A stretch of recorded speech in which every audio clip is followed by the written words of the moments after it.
जब इंसान अपने आपे से बाहर हो जाता है, जब वो एक ऐसे शौक को पालने लगता है जिस शौक को पूरा करना नामुमकिन की तरह होता है। दरअसल एक लड़की अपने शौक को पूरे करने के लिए जिस घर में वो पैदा हुई थी, उसी घर पे सवाल उठाती है कि मैं इस घर में पैदा ही क्यों हुई, क्योंकि इस घर में तो सभी गरीब हैं। अब जैसे ही ये पिता बात सुनते हैं, उनको बड़ा ही दुख होता है कि उनकी ही औलाद, उनकी ही बेटी इस प्रकार की बातें कर रही है, ऐसी बातें कर रही है जो सुन कर के माता और पिता दोनों को बहुत ज़्यादा दुख होता है। लेकिन आखिर वो कर भी क्या सकते थे, आखिर उनका चल भी क्या सकता था। लेकिन वो लड़की यही नहीं रुकती है, बल्कि जब उसकी लड़की की शादी होती है, जब वो अपने ससुराल पहुंचती है, फिर वहाँ पर उसने जो जो कारनामे किए और अंत में जो कारनामा उसने किया वो वाकई अपने आप में बेहद शर्मसार कर देने वाला था। एक ऐसा कारनामा जिसकी कोई कल्पना ही नहीं कर सकता कि एक लड़की, एक औरत वो इस प्रकार का घिनौना काम कर सकती है, इस प्रकार का गंदा काम कर सकती है और ऐसा काम कर सकती है कि जिससे एक उस लड़की का ही नहीं बल्कि वो पूरा परिवार ही उजड़ जाए।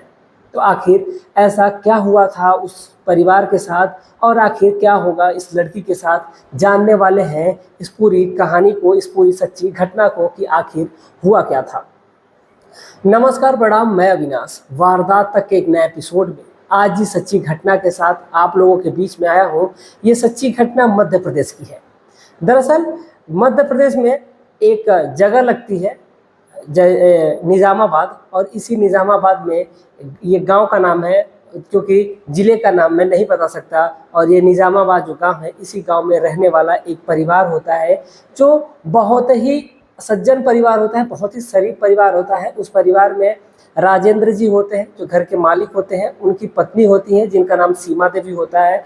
इन दोनों के बीच में एक उनकी औलाद होती है जिसका नाम शिवानी होता है, जो उनकी बेटी होती है, और उनका एक बेटा भी होता है जिसका नाम राजी होता है।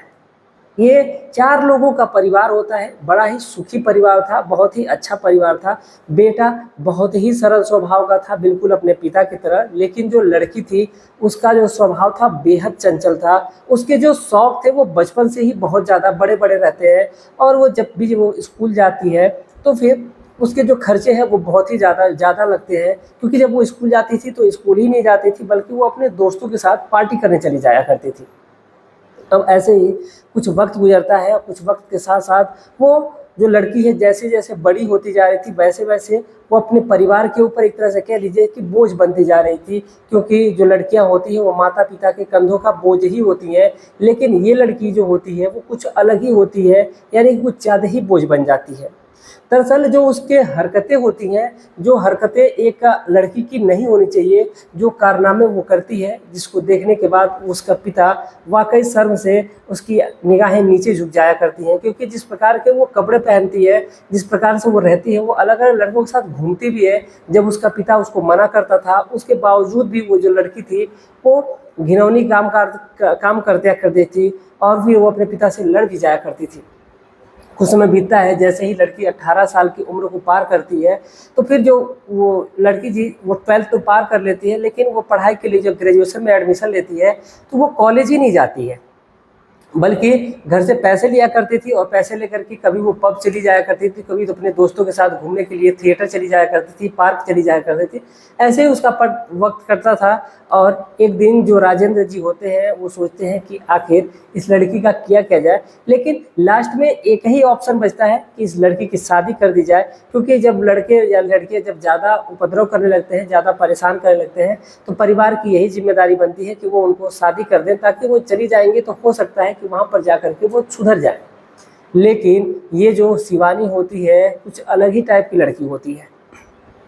शिवानी ने जब शादी की बात उसकी होने लगती है तो वो थोड़ी सी बौखला सी जाती है। वो कहती है कि वो शादी ही नहीं करेगी, लेकिन आखिर वो शादी कब तक नहीं करती। अब इसी बात को लेकर के जो राजेंद्र जी होते हैं वो परेशान होते हैं, लेकिन वो एक रिश्ता खोजते हैं, और जो रिश्ता होता है एक बगल के ही गांव का होता है, जिस गांव में एक परिवार रह रहा होता है, जिस परिवार के जो एक बेटी उस घर में नहीं होती है, बल्कि एक लड़का होता है, जिस लड़के का नाम प्रभाकर होता है, और उसकी माँ होती है। ये 2 लोगों का ही बस परिवार रहता है। लड़का जो होता है वो डॉक्टरी की पढ़ाई करता है, माँ जो होती है बहुत ही सज्जन, बहुत ही शरीफ इंसान होती है, और जो लड़की है, लड़की को देखने के बाद, लड़की तो खूबसूरत थी ही, अब जो लड़की थी वो खूबसूरत थी, अब लेकिन जो प्रभाकर था वो भी देखता है, लड़की को पसंद कर लेता है और कहता है कि ठीक है, हमें रिश्ता पसंद है, हमें कोई ऐतराज़ नहीं है। इस पर जो राजेंद्र जी होते हैं उनको भी बड़ा ही अच्छा लगता है कि जो उनका बेटा है वो सही हो गया। राजेंद्र जी हैं जो सोचते हैं कि जो उनकी बेटी है अब वो अच्छे घर में चली जाएगी, और इसी बात को लेकर के वो बहुत ही ज़्यादा खुश होते हैं, और उनका जो डेट होता है शादी का वो एक डेट मुकर्रर कर दिया जाता है, एक डेट फिक्स कर दिया जाता है, और एक जो डेट होती है उसी डेट पे शादी होती है। और शादी करने के बाद से जो लड़की है वो अपने ससुराल पहुंचती है। जैसे ही ससुराल पहुंचती है तो वहाँ पर उसका कुछ अलग ही रूप होता है, कुछ अलग ही रंग होता है, जिस हिसाब से उसको नहीं होना चाहिए था उस हिसाब से वो रिएक्ट करती है, वहाँ पर उस हिसाब से व्यवहार करती है। पहले तो कुछ दिन तक वो सही रहती है, लेकिन जब जो लड़की है वो अपना रूप दिखाने लगती है धीरे धीरे, जब प्रभाकर के घर पे पहुंचती है, एक दिन प्रभाकर उसको बिठा करके बहुत ही ज़्यादा अच्छे तरीके से समझाता है और कहता है कि देखो तुम ये जो कर रही हो ये बिल्कुल अच्छा नहीं है, तुम माँ के साथ रहा करो, माँ के साथ अच्छे से पेश आया करो, क्योंकि जो भी कुछ है वो हमारी माँ ही है, अब जब तक वो है उसकी सेवा करो। लेकिन जो शिवानी होती है इस बात पे बिल्कुल भी गौर नहीं फरमाती, वो कहती है कि अगर तुम्हें मेरे साथ अगर रहना हो तो तुम रहो, अगर नहीं रहना है तो मुझे छोड़ सकते हो, मुझे छोड़ करके तुम जा सकते हो। इस पर जो प्रभाकर होता है वो कुछ नहीं बोलता है। दरअसल वो प्रभाकर यहाँ तक कहता है उस लड़की से कि देखो अगर तुम्हें पढ़ाई करनी है तो तुम पढ़ाई कर सकती हो, तुम्हें जो मर्जी है जो आगे करना चाहती हो वो तुम कर सकती हो, मुझे भी अपनी डॉक्टरी की पढ़ाई करनी है, बस मात्र 1 साल बचा हुआ है, जैसे 1 साल कंप्लीट होगा मेरी डॉक्टरी की मुझे डिग्री मिल जाएगी, और फिर मैं कहीं भी अपना एक हॉस्पिटल डाल लूँगा, और फिर वहाँ पर मुझसे पैसे आएंगे तो उससे हम लोग बहुत ही ज़्यादा खुश रहने लगेंगे। इस पर जो शिवानी होती है वो कहती है कि ठीक है। और ऐसे ही वक्त कट रहा होता है, और कुछ समय बाद ही जितने उसको पैसे मिला करते थे शिवानी को, उस पैसों को वो चली जाया करती थी, क्लब चली जाया करती थी, अपने दोस्तों के साथ जा करके पार्टी किया करती थी। और कभी कभी तो ऐसा भी होता था कि जो शिवानी है वो अलग अलग लड़कों के साथ संबंध बनाया करती थी, जो कि प्रभाकर को पता भी नहीं चलता था। अब ऐसे ही जब वक्त करता है, लेकिन आखिर चोरी कब तक की जाएगी, आखिर कब तक एक साथी तरीके से कोई भी काम किया जाएगा। और ऐसा ही होता है प्रभाकर के साथ। प्रभाकर एक दिन उसको किसी लड़के के साथ गाड़ी में घूमते हुए देखता है। जब उस गाड़ी का पीछा करता है तो वो गाड़ी एक जगह जा करके सुनसान इलाके में खड़ी होती है, और सोचिए कि उस सुनसान इलाके में कहीं भी कोई भी गाड़ी नहीं जाती थी। प्रभाकर अपनी गाड़ी को साइड में लगा लेता है, यानी कि रोड से नीचे उतार लेता है, और वो वहीं पर देख रहा होता है जो अंदर का मंजर होता है। उस मंजर को देख करके प्रभाकर की रूह कांप जाती है।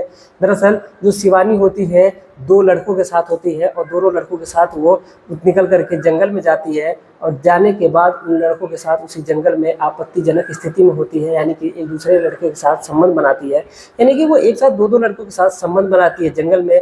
फिर कुछ देर वक्त गुजरने के बाद ही जब वो वहाँ से निकलती है, फिर निकल करके वो फिर कुछ देर घूमती है, फिर रात के लगभग 11 बजे करीब वो अपने घर पहुंचती है।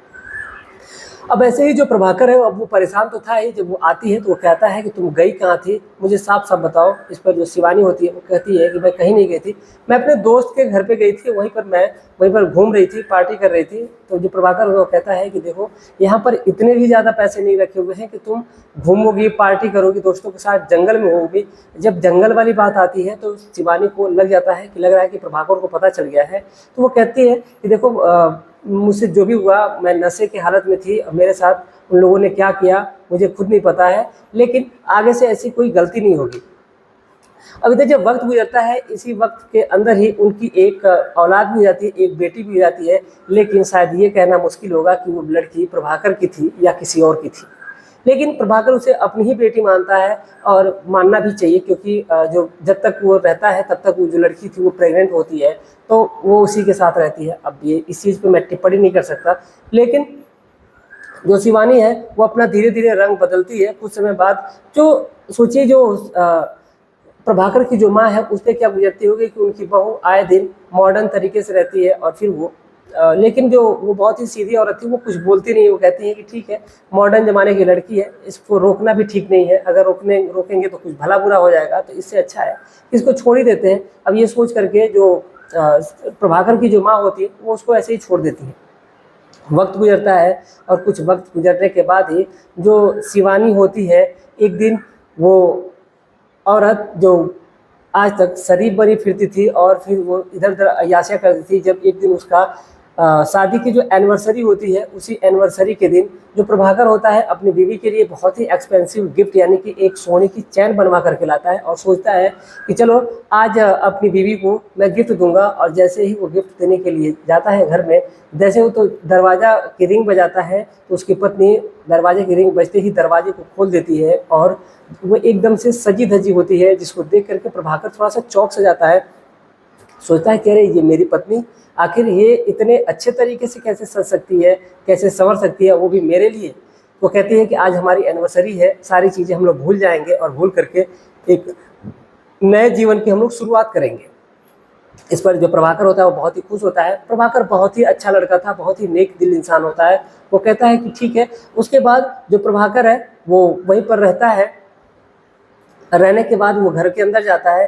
कुछ समय बाद जो प्रभाकर है वो बैठा रहता है। उसकी पत्नी कहती है कि तुम मेरे लिए क्या लेकर के आए हो। वो कहता है कि ये देखो मैंने तुम्हारे लिए चैन लेकर आई है, और वो उसको चैन पहनाता है और पहना करके वहीं पर बैठा रहता है। वो कहती है कि रुको मैं तुम्हारे लिए जूस लेकर के आती हूँ, और वो जाती है जूस लेकर के आने के लिए। हालांकि जो उसकी प्रभाकर की जो माँ होती है वो अपने मायके गई रहती है, और उस दिन प्रभाकर और ये उसकी पत्नी यानी कि शिवानी ही घर पे होते हैं। अब इधर जो प्रभाकर है वहीं पर बैठा हुआ होता है। इतने में जो शिवानी होती है वो जाती है, जूस लेकर के आती है और जो प्रभाकर को वो देती है। तो प्रभाकर बोलता है एक काम करो कि थोड़ा सा बैठो, मैं जा करके मुंह धुल करके फ्रेश होकर के आता हूँ। तो वो कहती है कि ठीक है। वो जाता है फ्रेश होने के लिए।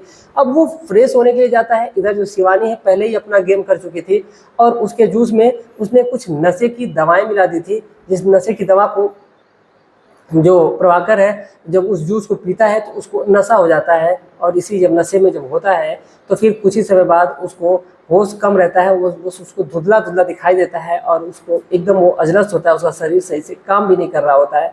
और इतने में जो लड़की है अपने कुछ दोस्तों को बुलाती है और उन दोस्तों के साथ वो मस्तियाँ करने लगती है। और यही नहीं बल्कि 6-7 दोस्त उसके आते हैं और उनके साथ 2 लड़कियां भी आती हैं, यानी कि तकरीबन कुल 11 लोग करीब होते हैं। और उन 11 लोगों में जिसमें 7 लड़के होते हैं और इसको मिला करके 4 लड़कियां होती हैं।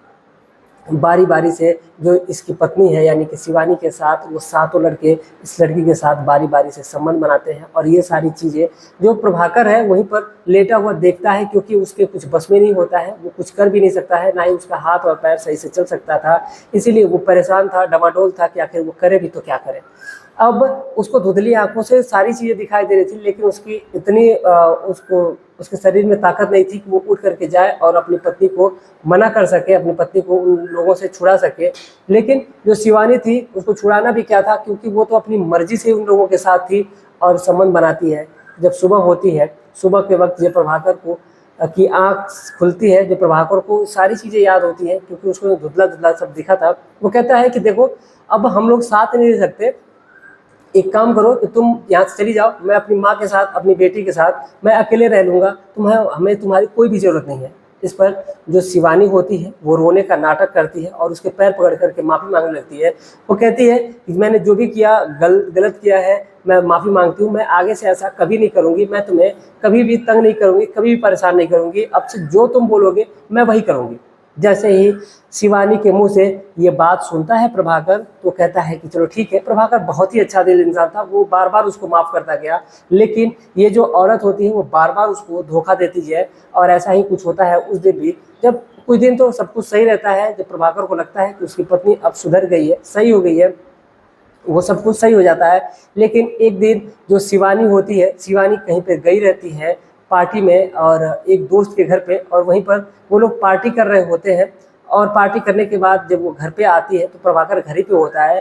लेकिन जो उसकी माँ होती है प्रभाकर की, अभी भी वो मायके में ही होती है, क्योंकि उसकी जो माँ है वो लंबे समय के लिए मायके गई हुई थी, क्योंकि उसको कई जगहों पे जाना था, घूमना था, घूम करके वो वापस आने वाली थी। तकरीबन वो 2 महीने के लिए गई रहती है अपने बेटे से कह करके कि वो 2 महीने बाद ही आएगी वो घूम करके, क्योंकि उसको अलग अलग जगहों पर जाना है। तो जो प्रभाकर है वो घर ही पे रहता है। इतने में जो शिवानी होती है वो आती है और अपने कुछ दोस्तों को बोलती है कि वो जब फ़ोन करेगी तब वो आएंगे। और जो शिवानी है वहीं पर बैठी रहती है, और बैठने के दौरान जो शिवानी है वो कहती है कि एक काम करते हैं कि हम लोग आज तुम्हारे लिए मैं कोल्ड ड्रिंक लेकर के आई हूँ, हम लोग बैठ करके पियेंगे, बहुत ही मस्ती करेंगे, एंजॉय करेंगे। वो भी कहता है प्रभाकर की ठीक है, क्योंकि अब उसको पत्नी पे अपने भरोसा तो हो ही गया था। अब जो शिवानी है और प्रभाकर है वो दोनों बैठ करके कोल्ड ड्रिंक पीते हैं, और इसी दौरान कोल्ड ड्रिंक पीने के बाद ही जो प्रभाकर है उसको नशा होने लगता है और फिर से वो बेहोश होने लगता है और फिर से उसको धुंधलापन दिखाई देने लगता है। तो शिवानी उसको धक्का देती है और दे करके कहती है कि तुम्हें क्या लगा कि मैं बदल गई हूँ, बल्कि मुझे तुमसे नहीं बल्कि तुम्हारे पैसों से मतलब है, मुझे तुमसे कोई भी फर्क नहीं पड़ता, और जितने पैसे मुझे चाहिए मैंने अपने खर्चे के लिए तुमसे अपने पैसे निकाल लिए हैं, तुम्हारे अकाउंट में वह एक भी रुपया नहीं बचा है, मैंने सारे पैसे अपने अकाउंट में ट्रांसफ़र कर लिए हैं। जब प्रभाकर इस बात को सुनता है तो उसे थोड़ा सा गुस्सा आता है, लेकिन उसका शरीर फिर से उसी तरह हालत में पहुंच चुका था, अजरस हो चुका था। और फिर उस लड़की ने अपने 4 दोस्तों को बुलाया, यानी कि 4 लड़कों को बुलाया, और उसके सामने चारों लड़कों को निर्वस्त्र किया, खुद निर्वस्त्र हुई, और प्रभाकर के सामने वो औरत, वो दुष्ट प्रवृत्ति की औरत उसके साथ ही सामने संबंध बनाती रही। और ये प्रभाकर है बेचारा, जो डॉक्टर प्रभाकर है, वो वहीं पर देखता रहता है। कुछ समय बाद जो शिवानी होती है वो प्रभाकर को अपने दोस्तों से कहती है कि इसको रास्ते से हटा देते हैं, और प्रभाकर को रास्ते से हटाने का व्यवस्था भी कर दी जाती है। उसकी गला दबाई जाती है और उसको तकिए से उसका दम घुटाया जाता है, जिससे प्रभाकर की वहीं पर मौत हो जाती है। वो सभी दोस्त चले जाते हैं, शिवानी भी आराम से सोती है और अपनी बेटी के साथ सो करके जब सुबह उठती है तो फिर वो अपने सासू माँ को फ़ोन करती है और कहती है कि ये पता नहीं रात में क्या मतलब सब कुछ खा पी करके आराम से सोए थे, लेकिन लग रहा है कि इनको हार्ट अटैक हो गया है, ये उठ ही नहीं रहे हैं, आप जल्दी से जल्द आ जाइए। तो जो प्रभाकर की जो माँ होती है वो अभी अपने मायके में ही होती है, एक जगह से घूम करके आई होती है। किस्मत देखिए कि उस दिन वो अपने मायके में ही होती हैं। जब अपने बेटे की मौत की खबर सुनती है तो वो बिल्कुल बौखला सी जाती हैं, क्योंकि उनका एक ही बेटा था जो इस दुनिया को छोड़ करके चला गया। वो अब जल्दी जल्दी में आती हैं, उनके जो प्रभाकर के जो मामा होते हैं वो उनको ले करके आते हैं। आने के बाद से जो पूरा माहौल है वो पूरा गहमा गहमी का हो जाता है। लेकिन कहीं ना कहीं प्रभाकर की जो माँ है उनको शक होता है अपनी ही बहू पे कि हो ना हो जो भी हुआ हो, लेकिन कुछ भी करके प्रभाकर को मारने वाली इसकी बीवी ही है, शिवानी है। जरूर कुछ ना कुछ इसने किया होगा, वरना प्रभाकर नशा तो करता नहीं है, ना ही इसको किसी बात की चिंता है। तो फिर जो भी वजह होगी, हो सकता है कि इसने उसको मार दिया हो। इसीलिए वो प्रभाकर की जो माँ है वो थाने में फ़ोन करती है और नज़दीकी पुलिस थाने से पुलिस आती है। और जो पुलिस आ जाती है तो जो महिला है वो कहती हैं कि एक काम करिए कि आप मेरे बेटे का पोस्टमार्टम करवाइए और उसकी मुझे रिपोर्ट बताइए कि आखिर इस मेरे बेटे के साथ हुआ क्या है। लेकिन जैसे ही पोस्टमार्टम की बात आती है तो शिवानी बौखला से जाती है। वो कहती है कि नहीं, मेरे पति का बिल्कुल पोस्टमार्टम नहीं होगा, चाहे कुछ भी हो जाएगा, मैं पोस्टमार्टम नहीं करने दूंगी।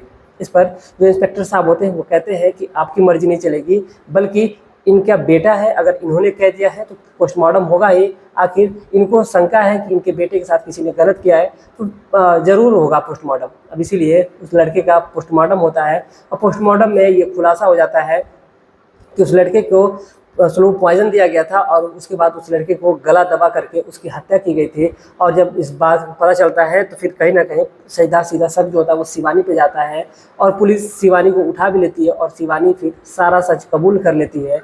और जो हुआ था होता है वो उसकी जो लड़की होती है धीरे धीरे बड़ी हो गई रहती है, वो सारी बातें बताती है कि माँ ने क्या क्या किया था। और उस लड़की ने जब वो अपने प्रेमियों के साथ होती है तो उस टाइम पे उसकी जो बेटी है वो वीडियो बनाती है और इन सब चीज़ों में जो पूरा शक होता है और बाकी जो चीज़ें होती हैं वो पुलिस को फ़ोन लड़की देती है और देने के बाद से फिर उसको पुलिस अरेस्ट करती है। साथ ही साथ उसके लड़की के बयान के आधार पर और जो वीडियो दिखता है उसके आधार पर उसको पुलिस उन चारों अपराधियों को भी अरेस्ट करती है। अरेस्ट करने के बाद सबको जेल की सलाखों के पीछे डाल दिया जाता है। तो ये थी आज की पूरी कहानी। एक माँ का जो बोध होती है वो फिर से सुनी हो जाती है, वो बेटे की हो जाती है। एक तरह से माँ कह लीजिए अनाथ हो जाती है। जो बेटा अपनी माँ को कभी कंधा देता वो बेटा अपनी ही माँ के कभी कंधे पे जाने वाला है। अब ये बड़ा ही सोचने वाली बात हो जाती है।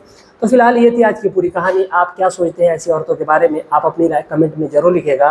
चलिए मिलते हैं एक और सच्ची घटना के साथ।